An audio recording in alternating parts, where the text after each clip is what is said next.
that last show I was watching. What was it that I recommended and then I withdrew my recommendation? Dark Tower series. No, it was the Stand. You're close. Also a Stephen King. Dark Tower might be an interesting series. Those books lost me. I started reading those in prison, and I was just like, oh my god! He gets up into the weeds even more than usual. Woof. Come on, Stephen. How much coke were you doing when you were writing this shit? But yeah, the Stand lost me around episode 8 out of 10 or something like that. And I went back and finished it. Man, it really goes off the rails after that. He's bad with endings, and it's like, it ends twice. It's one of those movies. It's like, all right, we took care of the bad guy. Now everything's hunky dory, and then the characters are like, I don't know, let's get in a little more trouble, and they spend a whole nother episode like getting in some more trouble, and then end it, and it's like, oh, God, you're terrible at this, Steven. You need a second writer to come in at the end and like put the finishing touches on this. Imagine the how fucked up that would write. be. The endings would never fit. The endings would suck just differently. They wouldn't fit. They'd be Lego pieces that don't go together. Like J.K. Rowling, like say what you want, but like Harry Potter has a pretty decent fucking ending. Like there's a few things I'd change around, but at the end of those books, I've read them multiple times, and the movies, they're very similar the way they end.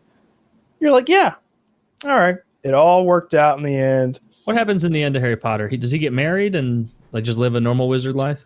Well, so he's got the big face off with Voldemort finally. But he wins. He wins.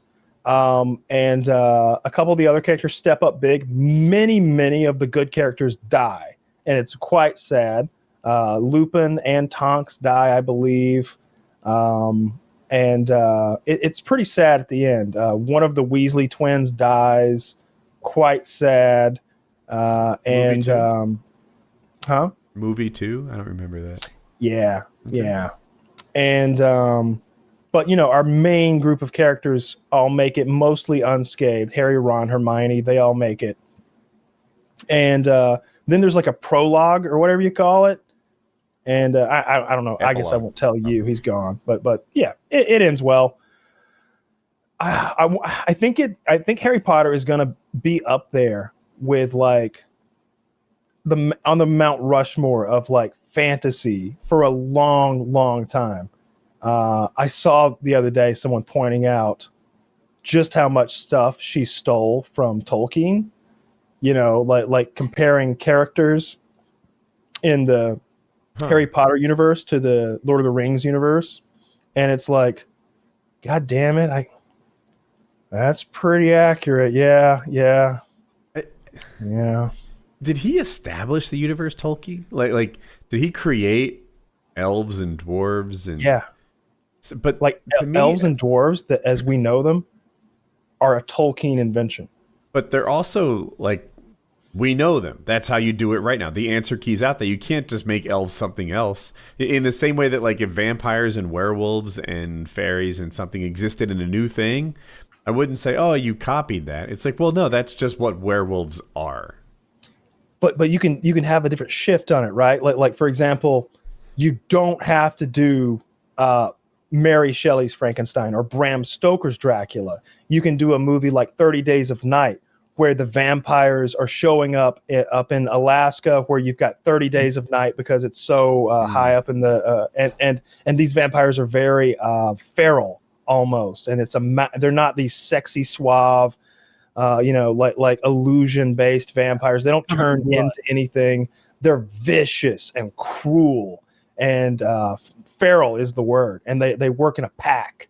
You can put a little twist on it. Yeah. Whereas, like, if you look at, like, for one of the examples that was given was in Harry Potter's got the scar that hurts whenever he's in contact with Voldemort or connected with Voldemort in some way. Just like Frodo has the scar from Weathertop, that hurts him all the time whenever he's around the Nazgul, and then Gollum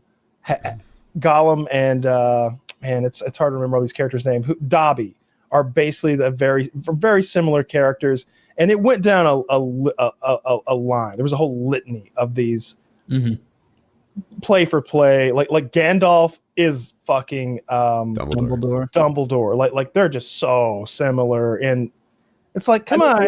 The Dumbledore is way more badass and powerful. It seems like that's a real nerd discussion that happens online. Who wins, Dumbledore or Gandalf? And did Dumbledore come back to life when he died?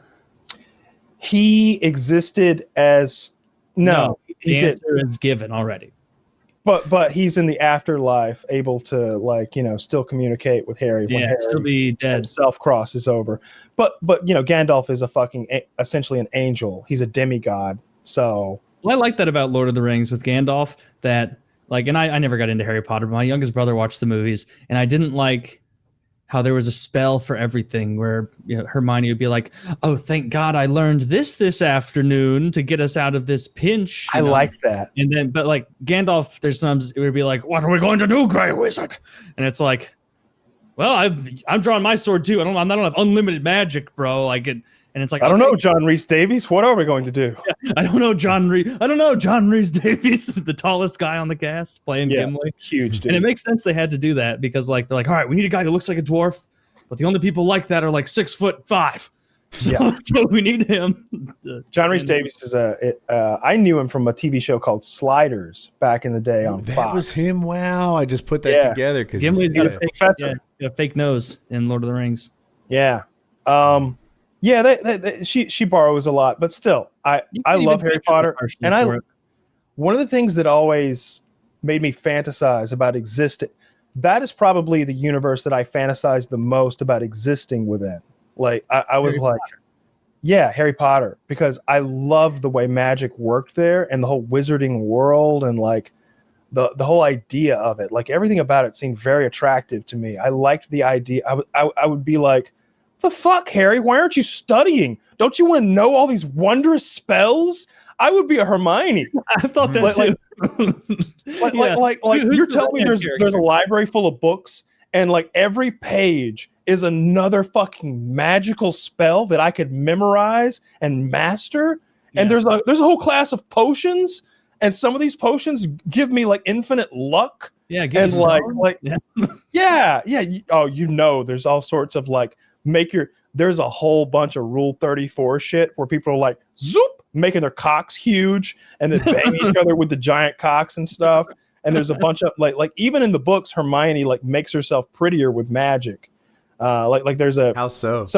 Someone puts a spell on her that makes her teeth grow like super big, and they were already big. Like one of her character traits is like she's got ugly big teeth, and so when she shrinks them back, she's like, and a little extra. And like makes them nice, like instead of going back to her original buck teeth, she's like, while we're here, and like gives herself nice teeth. You hit the nail on the head with like the feeling like you should study, because I do remember watching it with my brother and seeing that redhead kid who's friends with Hermione and Harry, Ron, being like, I don't want to study.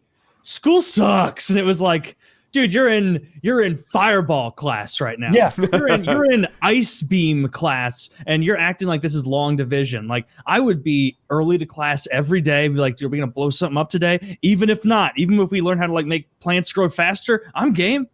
Game. I want to have the biggest potatoes. Like there was potatoes, no that's what class. you make. They're like, oh, not herbology, where we have to work. Oh yeah, you grow plants. Oh, like he went to potatoes? The fuck? I'm thinking, I don't know for sure, but you guys have been accused of enjoying the devil's lettuce now and then. I can't imagine you'd use your herbology. Yeah, but the magic is unlimited. I can have delicious potatoes roasted with rosemary as I'm smoking my enormous pot plant. Okay. Yeah, that would be, man, you could not control bad kids at Hogwarts.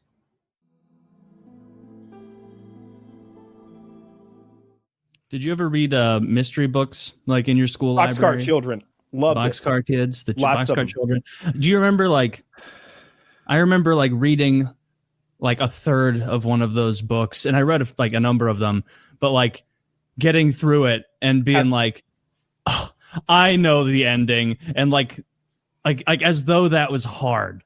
Like being 7 years old and reading it, to where like every time the first guy who shows up and is mean he's just a guy who has a stone heart, and he's his red herring. died.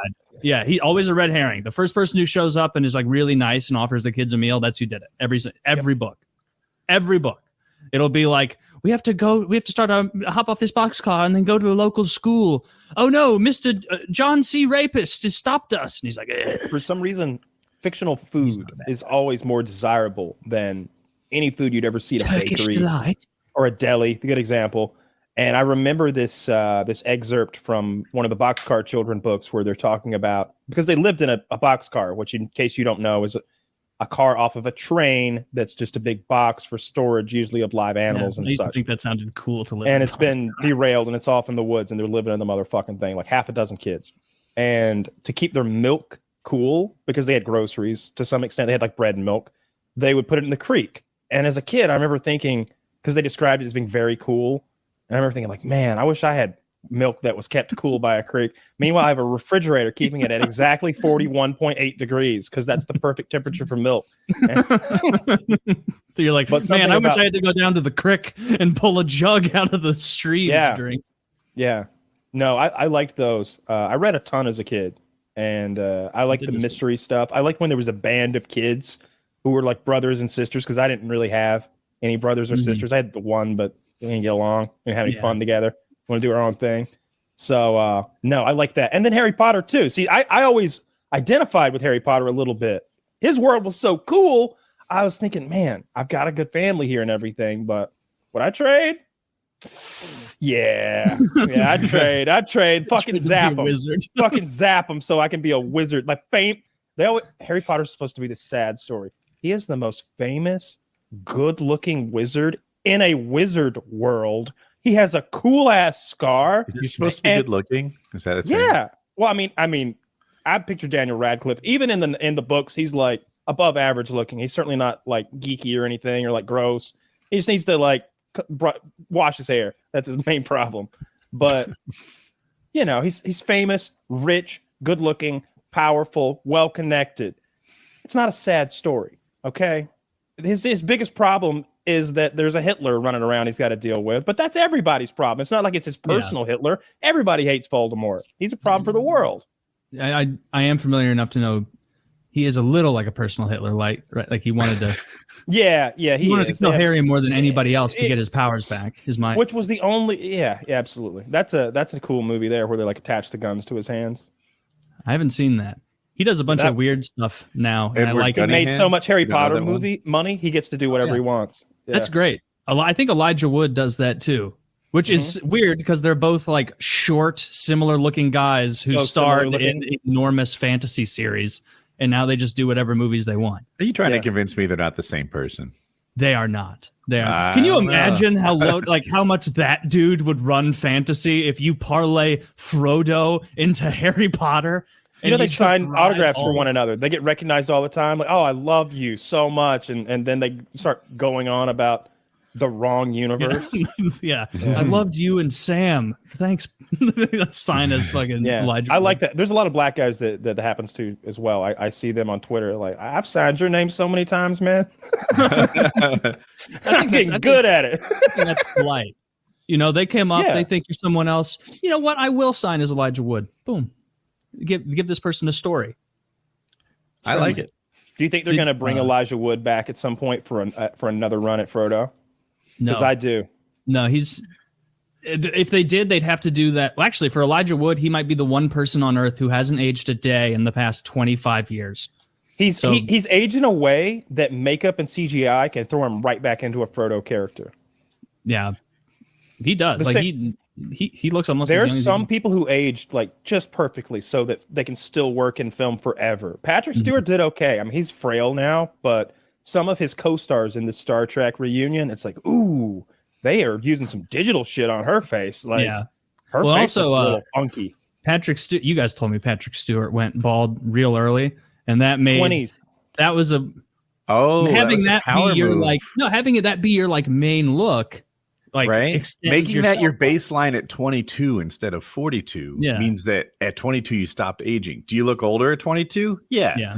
But that being your look, it's Zach. Do you have a picture of Patrick Stewart when he played in the original Dune because I think he looks real good there, and he's the character who's now played by Jason Momoa in the modern Dune adaptation.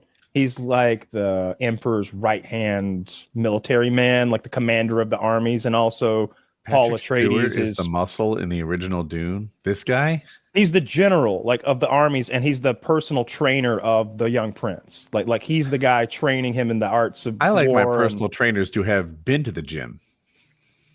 In this world, Woody, of the Void Shield tactician. you want a more buff general? Is that what you're saying? At least a buff personal trainer. For fuck's sake, this guy doesn't work out. Do you even lift Patrick Stewart? I don't think my personal trainer, Kyle, meant like do your lat pull downs. Like, no, I meant like this is how fights. You do war. And not knowing more about Dune, that's what I assume they're focused on. I think he's more of a think more Yoda and less whatever you're thinking. Jason Momoa. Well, Yoda's pretty far from human. So is this guy. No, he's very much like a human, and he's played by an actual human. I'm almost positive. Prove it. Yoda actually was a pretty selfish character. Oh, like he had a lot more power, I'm guessing, than he actually used to try and stop shit. He totally sequestered himself in that little world. Said, "World's problems aren't mine," even though God or whoever bequeathed him with these powers. Every fucking Jedi does that, right? Shitty attitude. Yoda did that. Luke Skywalker did that. Probably more. The guy from Trainspotting, whatever his name is. There is another example. McGregor. I forget. No, we'll see the thing with Yoda. The fucking Obi-Wan did that. Well, they're doing different. They're all hiding in the nothingness when there's shit to get done. I mean, if you're talking about the period after the war, when there's only like half of them in existence in the galaxy, and they've all gone into hiding to do their missions. Yeah, that's true. But Yoda got his ass kicked by Emperor Palpatine, and he was like, "I failed. I have to the bubbling swamps. I go. Give up forever. I must." Pretty much. Yeah, he got his ass kicked by the Emperor. Obi-Wan hiding with the sand people? He's not hiding. He's protecting the boy. He's hiding. Lay under a dirty Afghan in a fog and a swamp for 1,000 years. I will. Well, fuck him. He's a lazy, bad character. Exactly. He's a Muppet, and he loves us all. No, he doesn't. If he loved me, he'd protect me from Sith Lords. Have you ever had any Sith Lord issues? Touche. Yoda has been out there every step of the way watching your back, and here you are besmirching him. No. When you saw one set of footprints in the sand, you thought Yoda had left you. But all this time, he was just force hovering behind you watching. And so I turned to Yoda and I That does make sense. Why did you abandon me at these difficult times in my life? These times carrying you was I. No, you weren't. I see your little fucking shitty feet walking away to the concession stand. Those are clearly my footprints. Your footprints are this big, you asshole. Call to me on my shit, you have. I fucked off to a fog planet. Nobody ever had an issue with Harry Potter. That's funny. That's always the one you think of. Yeah, I don't know. Nobody had an issue where I'm from with Harry Potter. Like I started reading it when I was maybe 13, something like that. I think we got the first book from like a yard sale or something like that, and I fucking loved it and read through it in like 2 days. And then I was like, I need them all. Let's keep them coming. And then I went to the midnight release for like one of the later books. Like I really like those books. I still like them. I mean, I read them in prison. Yeah. It was so funny explaining Harry Potter to Snow. Like looking back on that, God, that was just like last year or something. Ugh. Like, yeah, I don't know. It's this little kid. He's a wizard. His parents are real mean to him. And there's this other guy, Voldemort. Yeah, he's like the bad guy, huh? Yeah, Kyle, just a little word of advice. Don't tell anybody else you're reading that gay shit in here. They find out you're reading about wizard kids and fucking little princesses or whatever the fuck, they're going to rape the shit out of you. On principle. You know? You're making the rest of us look like bitches, man. The fucking local news came in here and they saw you reading the Sorcerer of Azkaban or whatever the fuck. Nobody's got a problem with that, surprisingly, in prison. Like, there's nothing like too soft He's like, hey, put this on the outside of your book, and it's just like raping for dummies. Like, so it's like, oh, okay, all right. I'm studying crime. I'm studying crimes. Everybody's kind of on the same page that like, dude, we are fucking in here, and there is no fun to be had. There's no women. Like we got basic cable when they let us watch. You know, this library kind of sucks. Like lots of drugs. Read whatever you want to fucking read. Like nobody's got an issue. Like they're in there like staring at the weather girl all day. So like they're certainly not going to give you any shit for like reading some Harry Potter. Like this is before I wrote it down as you were talking, when this is when Woody was in the bathroom.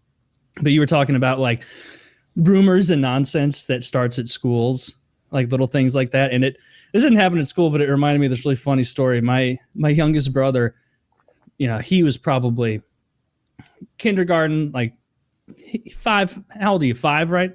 Right around there. And he had these 2 little neighbor kids, Quinn and Stevie or whatever the fuck. And he would play with them all the time. And they thought he was like the cool kid. They were all the same age. And they were like their parents were so strict, and because this is my youngest brother, you know how it is, you know, the youngest sibling, not nearly as strict, it's whatever. And so like he had seen a movie or something unbeknownst to us, and he thought at like age 5 or 6 that he had a handle on what sex was. And so, and like could explain it. And these other parents were so protective over their kids. They like wouldn't even let them watch like the Disney Channel and stuff. And I remember one night hearing my parents talk and be like, do you hear what he did? Yeah, at Quinn and Stevie's house. He told them what sex was. Yeah. Now their parents are furious, except he didn't explain it right. He said that you pee into a woman's ass and that she has babies from it. And apparently this like really upset those 2 young boys that were neighbors. Like they were like really like, wait, what? Like you put your penis in a woman? Like they which I mean, that part, fairness to my brother, true. But yeah, they were devastated by that. They weren't allowed to hang out with them anymore. I think they were like hyper religious, and so they like tried to get my parents to like do a Bible study chat about it. And I remember my dad being like, I am not going to that loser's house, because he thought that guy sucked and was a loser, and like, you know, just didn't. He was weird. He was even the reason his kids were so weird is because he was so fucking weird, and so you can't even blame them really. They're probably, you know, messed up to this day. Hopefully not, but anyway, he got that wrong. What else did he say? Oh, there was something else he said about it'll come back to me. It'll come back to me. Sorry. It might have been something poop related. I'm trying to think of other shows that like I either wasn't allowed to watch or like were like, or by like my friends or people at school were considered like, it was always gay. Everything was always gay, or it was either gay or sacrilegious. It was one or the other. Not always. Oh, that's why it wasn't allowed. Yeah, that's like I said, like Teletubbies is gay. They are gay. Like Barney is gay. Like not that like, oh, it's not cool. No, Barney fucks men. Like that's the issue with Barney. You know, apparently that's what like 3rd grade. You know, what were the not gay shows? Simpsons for sure. Simpsons was always fucking cool. Like some kids weren't allowed to watch, and those, you know, that was sort of how you measured like that guy's. Yeah, a little bit. Like that guy's parents are fucking lame. You know, they don't even let him watch The Simpsons. Like Bart was my role model as a child. Like, you know, like which explains a lot. Destroying things. Yeah, destroying things, starting fires, running around with a slingshot. Of course, Bart had a wooden slingshot. I had that scary motherfucker you buy at Walmart that shoots strap onto your forearm. Yeah. Mine shoots ball bearings, and it has ammo you keep in the handle. It's literally a deadly weapon. Yeah, it's literally a deadly weapon. Like it shoots those solid steel ball bearings 300 feet per second. You could totally kill somebody with that motherfucker. I had the blowgun that shoots the steel darts that would penetrate into solid wood and stick.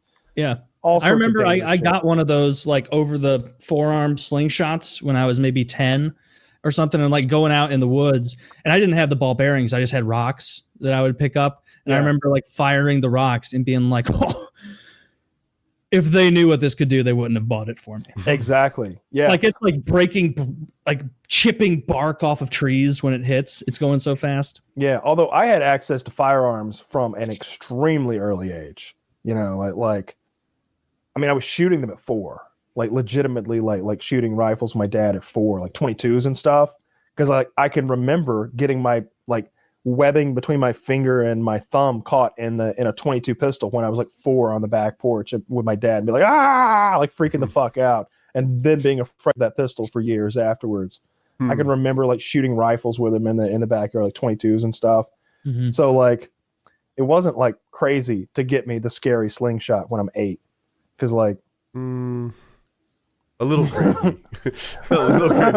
I had a BB gun when I was 4 as well, like the Red Ryder. Like I could barely cock the fucking thing, the one that you like cock from the like a lever style. Yeah. Was it? It was an air. You said air rifle, right? Not pellet gun. Yeah, BB gun. It would shoot BBs, not pellets. It would hold like hundreds of them, and those. I had one of those. Yeah, you just upend it, and then you fill an entire chamber with like 150, 200 BBs, and you could shoot.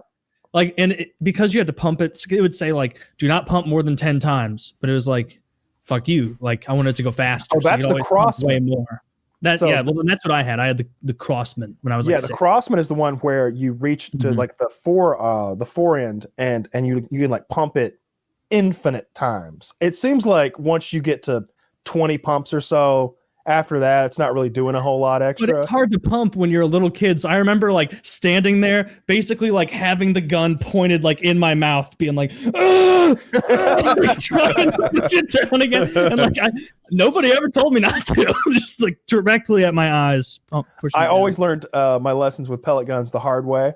I had a lot of the Red Ryder. Red Ryder is a lever action. It's one pump. And so it's 280 feet per second.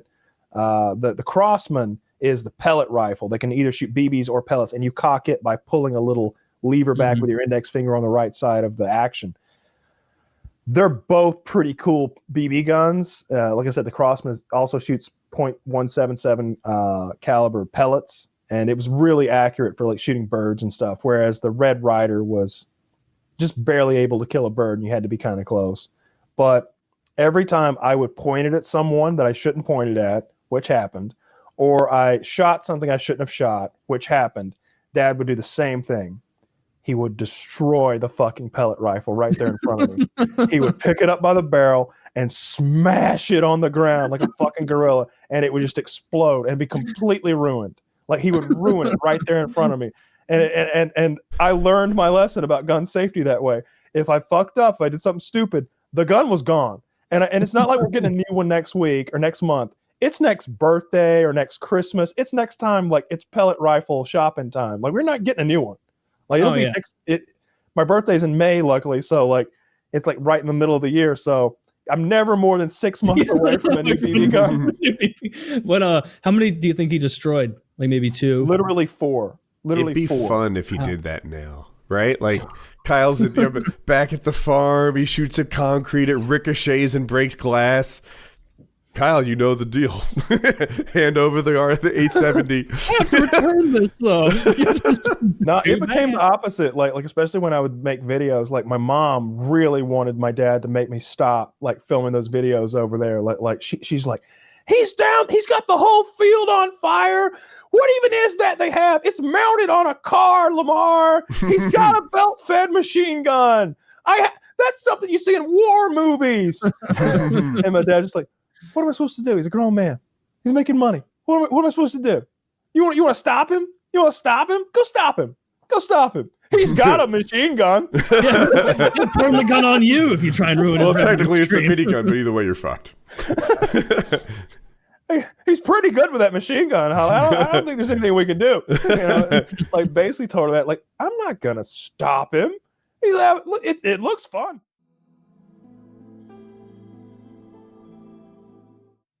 Just talking about Lord of the Rings. I want to rewatch. It's a scene that I love in Return of the King, but like lots of movies, if you guys are similar to me, like I don't want to watch a scene that I recall so fondly. Like I like the build up into it. Like I like watching the film again. Like that scene when they're in Minas Tirith and the troll is banging on the gate at the top of Minas Tirith, and Gandalf is with Mary Pippin behind the wall, and Pippin's like, "Is this how it ends?" And he's like, "End? No. This is the end. Doesn't end here. And then like he does that whole thing, and like it's such a fucking excellent scene. And every time I get to that in the movie, I'm like, damn, I'm glad I watched the whole movie to like get to this one again. Yeah, I like that scene a lot. Love that scene. Get shivers. In the background, you can see the whole battlefield in the distance, Mount Doom and everything. And then you see which movie is this? Return of the King. The third one. Yeah. And then all of a sudden, at like Minas Morgul, that green fucking spire of energy shoots into the sky, and they see, and Frodo and Sam see it because they're right there. And Gandalf and Merry or whoever looks up and they see it too. And it gives you that cool perspective because it's rare in the movie that you're like, I wonder where Gandalf is right now in perspective to Frodo. But in that moment, you're like, oh yeah, Gandalf's basically looking at Frodo in that moment. That's cool. Yeah. It's a great they're about to, they're going to remake that thing and they're going to fix it this time. It's going to be so much better. Not only that, Warner Brothers is going to fix Harry Potter for us. I heard that too. No, I don't care about that. Yeah, that's not your. Actually, you know what? In solidarity, I care about that. Who should they cast as Harry Potter? Tom Holland. The person who's going to be Harry Potter, we don't know. It's going to be a 10-year-old child. It's probably a famous 10-year-old kid out there. Right. Yeah, it's going to be. It'll be all 10-year-old kids because they want to do a year of the show for every year of the book. 7 years, 7 seasons, starting with 10-year-old. Oh, it's children. TV. Yeah, on HBO. Ah. So then they might fuck. Owned by Warner Brothers. So they're gonna pick some. They usually, when they do this shit, like pick an unknown actor, right? Like especially for a kid. It will be a 10-year-old. So again, how many 10-year-old actors do we know? Yeah, I follow them when. There's little Jimmy. Little Jimmy got his notebook. Stevie, best actors. I guess that's not true because Frodo did a bunch of stuff, and I don't know if Daniel Radcliffe was an actor before Harry Potter. If they just threw him in that. They were little children who we'd never seen before. All of them were. I think that it was like a big casting call. They did a really good job of the casting. Like all jokes aside, in Harry Potter, those stars turned out to be good through young adulthood. As actors, you mean? As actors, yeah. And a lot of them sort of grew up kind of attractive, like Hollywood attractive. I don't think any of them were ugly. Yeah. I guess I was thinking of Weasley, but whatever. He's not ugly. It's easy to get that wrong. You know, how many kids like get super fucking awkward and weird looking, or they're good at acting at 8 and they're terrible at 14. They get all self-conscious, and you can see them thinking about what people think about them while they're acting. What makes a child actor interesting looking can often mean that they'll be a bizarre looking adult as well. Sometimes like you see them grow, it's like, oh man, you're the cutest kid ever. Yeah. And they mature into a weirdly aged, cute man, but cute because he has childlike features. Some like Macaulay Culkin has a bit of an odd look to him, especially a few years ago when he was dating Mila Kunis, or maybe 8 years ago. He looked real. Zach, can you find 2 pictures for me? I want to see Bran Stark. Bran Stark from Game of Thrones in season 1 and season 8. Bran Stark in season 1. Like, I did not see him growing into like an ugly young adult. And Zach will find season 1 in a second. I don't remember him being ugly. I remember him like being way too fucking big for his wheelchair with his like gangly like 16-year-old boy legs. But I'm trying to picture his face. Maybe I remember him being super ugly.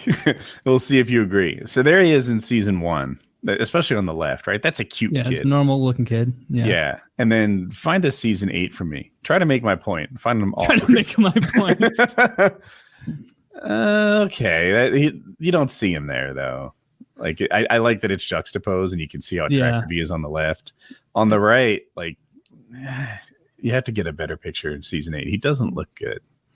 Maybe I'm misremembering. Honestly, every time Bran was on screen, I don't fucking care. Like I just every time he'd come on there, it'd be like enough. Every time season 8 was on your TV, he didn't care. I've read the book series 3 times, and I've watched the movies all the way through a couple times. I cried when Dobby died. Dobby's dope. He's powerful too. You told me Dobby wasn't that powerful. Their magic is like, it's almost like Gandalf's magic, where it's not really offensive magic. It's sort of like support magic, and in that way, it's so limited. Whereas a wizard has a spell that's like head come off if It's like, let's just use the head come off a spell every time, dude. Yeah. Like, why are we dancing? Why are we learning anything else? But also, he seemed to have like he was able to teleport everybody out when the wizards were powerless.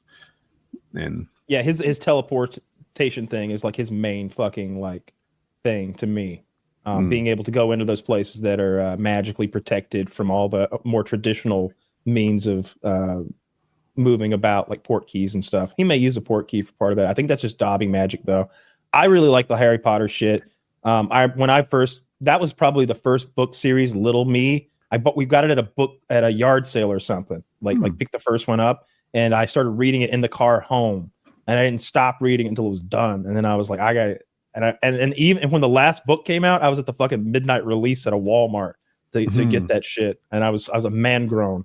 I really like those fucking books. I love the Harry Potter character. I like J.K. Rowling's writing. The one thing that she came out that she should have never fucking said was she was like, I think Harry and Hermione should have gotten together. I think I made a mistake. And it's like, fuck you. You can't admit that now. Yeah. I'm supposed to think that. I always think that, but then I'm like, the writer knows best. She's in their heads. Apparently, Ginny was pretty dope too, though, right? Wasn't she like? No, she's fucking dope in what way? Like what's almost Hermione level? I remember smart. She was pretty milquetoast in the movies, and I did watch the movies. She's fucking plain Jane, your brother's sister. She's convenient, is what she fucking is. She's convenient. He breaks up, and she's sitting there like, "Hey, I've wanted to fuck you since I was prepubescent. Can I slide into this little hole now that Cho Chang, most racist name ever for a Chinese guy, Cho Chang and Harry have this relationship? It breaks off, and then Ginny's right there in the fucking wings to be convenient ginger girl who's my brother's sister. Like, get the fuck out of here. He's the most Harry Potter is rich, famous, and handsome, and like a celebrity. He is like the equivalent of a footballer who stopped 9/11. That's who Harry Potter is. Imagine like who's that super famous footballer? Travis Kelce. Oh, soccer. Yeah. There's two, Messi. Ronaldo and Messi. Messi and Ronaldo are the only two. Imagine if Messi stopped 9/11. Like he kicked the guy in the head. He kicked it all in the head, and he stopped 9/11. So imagine if Marky Mark, money where his mouth was. Exactly that. That's how famous and rich Harry Potter is. And yet he's gonna take his buddy's convenient sister instead of like Hermione, who she gets hot, I think, in the books after her magic surgery, and then in the movies, clearly, like you got Emma. And she's Watson. a higher tier wizard. She's also from a mixed blood family, which is neat because Harry Potter grew up in the Muggle world, so they'd have this ability to go to the Muggle world with the in-laws, and like he'd get to have like a real boy life for the first time ever, like, or experience that world from a not abusive standpoint. Whereas Ginny is just, again, convenient where he's been and what he's been doing the whole time. He's been living in their house for summers, for years at this point. Like it's absurd for him to get with Ginny. And there's nothing special about Ginny. She's also very poor. That's her Wikipedia page is like they're total equals and worthy of each other. They go through a big emotional journey. They really like Ginny as a character. Oh, this is written by a fat girl. Equal by what measure? Equal in what measure ever? No measure, but Harry Potter is the one who defeated the Dark Lord. Okay, he's the baddest, richest, best looking, most famous, most courageous motherfucker in existence, and he's a wizard on top of all of that. She's that poor girl who lives in a house that looks like it's from a Dr. Seuss But he's book. Still short. He's very short, but if he wanted to, he could magic himself to 6'3". Oh, he should have done that. Oh, wow. They're not. Everybody. There would be so much fucking cosmetic surgery. It makes no sense for there to be any ugly characters in Harry Potter. Yeah, everyone would be tall as shit. Everyone, no one touches a weight. Everyone's ripped. Yeah, there's fat kids too. Yeah, if you're so bad at magic, you can't, mystical away your adipose tissue. You get the hell back to the Muggle realm. Yeah, it's absurd. Yeah, that stuff like that. They should pop into the Muggle realm and just like fix obesity. Use his magic to just enter the capitalist market. Be like, boom, boom. Weight loss. See, that's the kind of content that she should be writing about. She should write that book. She should write about like a Mark Zuckerberg type character who's a wizard and he's been using he's like an unregistered dark wizard who took this form, and we thought he was dead, but it's really Mark Zuckerberg, and now he's a Muggle billionaire. And the problem is we have to fight Muggle special forces, and we don't. They shot Mark. they shot Professor Dougal over here with an AR-15, and he tried to cast a defense spell, but unfortunately the bullet was going 2,800 feet per second, so his head exploded. He's very, very dead. No polyjuice potion fixing that. We're all done. Like, I would want to see that, like Muggles just rocking their shit with guns. That would be a good story. And I would, of course, root for the gun team because I'm not a wizard. I want them to kill the wizards and be torturing them and be like, turn it into gold, like making them like do magic to make money, like fucking bring it back, like make rabbits out of nothing or whatever, like whatever like stupid scheme the villain would come up. Get with. In, we're robbing the Goblin Bank, dude. Ginny's fucking bad. I'm reading about her now. Like Harry was the Ocean's 11. Yeah, Harry was the seeker. She gets his job on the Quidditch team after he goes, and she's better at it than he is. She's stronger, better, and smarter. She's in the room of requirements, I guess, safe during some battle. And rather than her hide in there, they open the door to release him. She goes out and assembles Dumbledore's army and leads it. She joins the battle ready to fight. She sees Harry's corpse, but it doesn't matter because there's a battle to fight. She sees Fred die, but she's got to go, God damn it. There's no time to war. There's no time to mourn. There's a war to win. She's pretty badass. You're cursing on Wikipedia? I'm on to Reacto, man. He's on JennyLovers.com.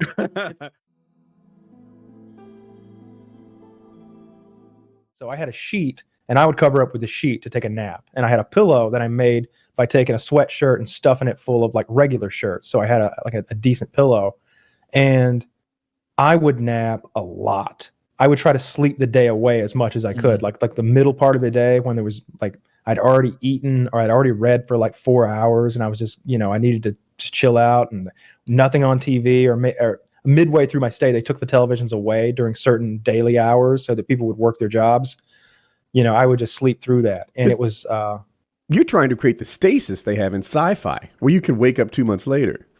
Yes, that's exactly what I'm trying to do. And I said that openly. I was like, if I can go in a coma and wake up when I get up, because this is like thrown away life.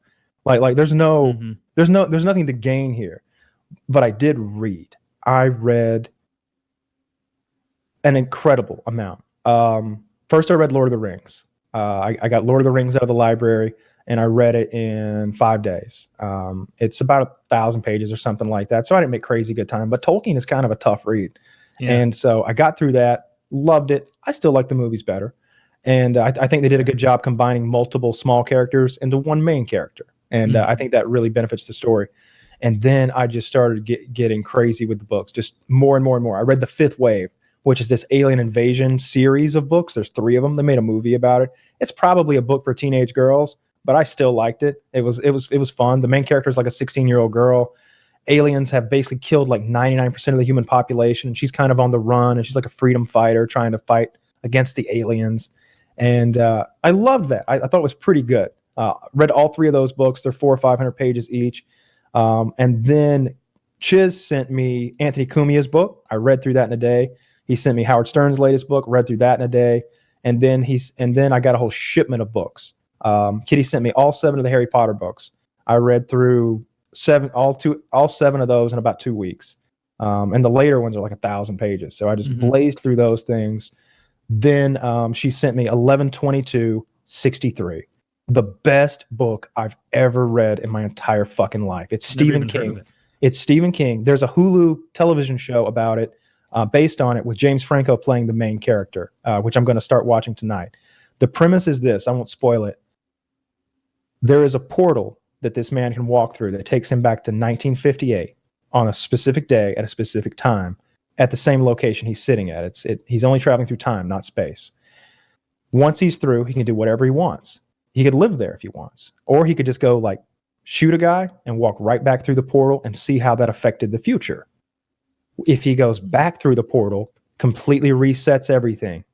Same thing. He goes right back, same day, same time as the first time, and he could kill a different person and keep experimenting. Well, he decides he's going to prevent the assassination of John F. Kennedy, who was assassinated on 11/22/1963. The only problem is he's in 1958. So he's got to live in the past for 5 years. Mm-hmm. And he's got to make sure that Lee Harvey Oswald actually killed him, because he doesn't want to kill an innocent man, especially after spending 3 years there. Because if he does, he goes back and JFK's dead anyway. He's wasted years of his life, and he's got to go do it again and find the real killer. So is he aging as this happens? Yeah. Oh. He starts out and he's 35, but he's going to be 40 by the time he gets back. And so he decides that he's got to make sure that Oswald did it. So he has all these meticulous notebooks that his friend gave him, who owns the place where the portal exists. And he basically stalks Lee Harvey Oswald and goes really like cloak and dagger, like private detective on him, planting listening devices in his apartment. He would rent the apartment underneath Lee Harvey Oswald so he could run a wire in and listen to his conversations with this other guy and see like what he's up to. He's stalking him everywhere, seeing what he's doing. He watches him get the rifle. He watches him hide the rifle. Like it's great. And you know, he lives a life during that 5 years. It's not just laser focused on Oswald, because Oswald doesn't even come back into the country from Russia until like, I don't know maybe 60, 61, something like that. So he travels, the portal's in Maine. That's where all Stephen King's books are based for the most part. So he's got to travel, you know, down to Dallas, Texas, and he goes on an adventure the whole way. He meets a woman and he falls in love and he makes friends and relationships. He gets a job that's very fulfilling, and he changes people's lives for the better. And then, and in the end, he's finally got to do something about Lee Harvey Oswald. It's excellent. Love that. And I was like, all right, well, I need more Stephen King. So then I read It.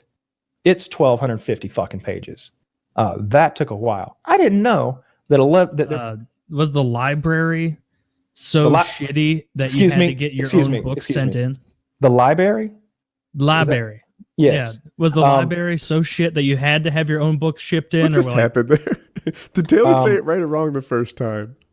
He said it wrong. He said library, and there is no library at Talladega Federal Prison Camp, but there is a library, and the library. So I got Lord of the Rings out of there, and it was in like new condition, and I found it was in there in virtually new condition. A few books were, but like all the Harry Potter books were like just destroyed. So like I got my own sent in, and also like I knew exactly what I wanted for the most part. So like if I was making a request, you know, I wanted what I wanted, and they didn't have it there. But there was a lot in there. Like this isn't like a nice public library, but the Stephen King section is like a whole shelf. And, you know, the Dean Koontz section is a whole shelf. And it sounds like Netflix, where if you want a particular book, you're fucked. But if you want a category of book, there's one there for you. Oh, certainly. Do you want a book that's tangentially related to what you wanted? Welcome to Netflix. Here's three tangentially related books. Yeah. The Stephen King section was nice though, and I'm really into Stephen King right now. I'm going to keep reading more and more and more of that. And he's got like 55 books or so. Oh yeah, a good one for you to look into is Gerald's Game.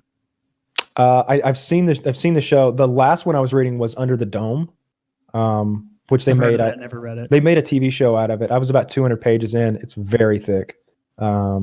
It's fascinating. A town just inexplicably and suddenly is covered in a transparent dome that is impenetrable, and it's like nobody knows what to do. They're just stuck in there. Stephen King also. Yeah. Another good one, Pet Sematary.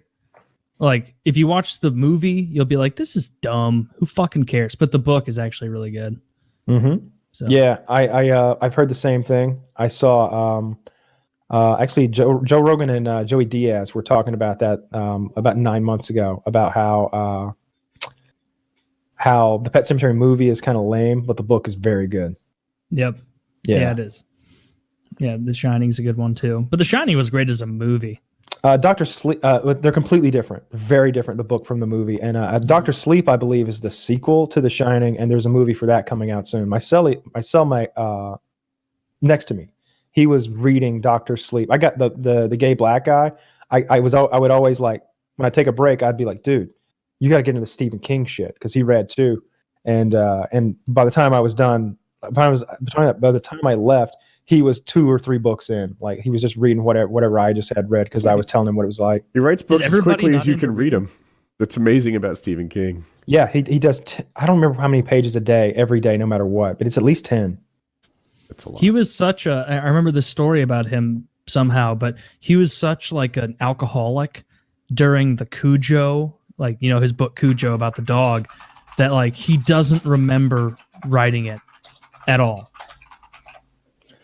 Yeah, I'm not surprised. A lot of people say that his writing wasn't as good after the car accident. He was a pedestrian hit by a car and just mauled. His body was just fucking ruined. And they say that he's not as good since. But the Mr. Mercedes book and the Finders Keepers book that I read, I found to be excellent. Just really good stuff. I don't know. And he's a student of writing. The Finders Keepers book is a scenario in which basically this guy is obsessed with a writer.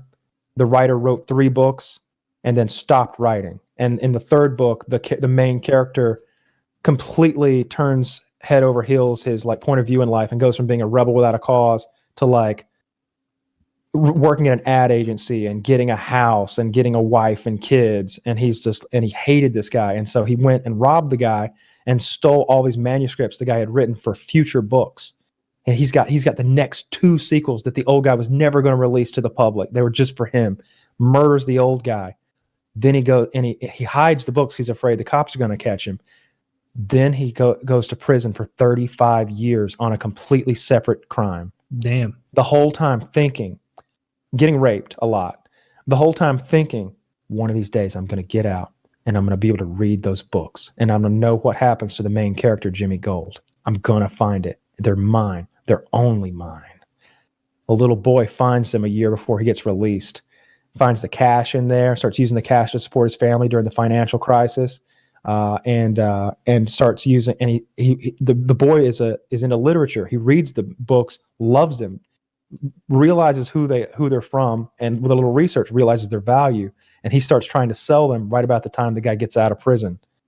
And so you've got this crazy situation where like they're worth millions of dollars. Mm-hmm. Like this guy was like a world considered like the top 5 writers of all time. He's like a Faulkner or a Hemingway or something. And so you've got this ex-con who went in at 23 and is now 59 after coming out after 36 years in prison, who cares about nothing in the world but these books and is willing to hatchet murder people and torture or whatever it takes. And he does all those things to get to those books. And you've got a 17-year-old boy who just wants to sell them so his little sister can go to private school. And meanwhile, you've got the cop from the first series of books who ends up in the middle of it trying to solve the mystery and protect the boy from the madman. And it's really good. It's not as good as the first one, I didn't think, but it's only because I felt like that sounds really interesting. The bad guy in the first book is literally a motherfucker who's insane. Like he fucks his own mother. He's obsessed with her. Is that what motherfucker means? Yeah. I always thought it was fucking anyone who was a mom, which involved like most husbands. I'm a mom. No, you can be cool by fucking somebody else's mom. We can fuck each other's mothers, fucking each other's moms. Oh, and we'll leave prison talk after this, but this is one I had like bolded and underlined to ask.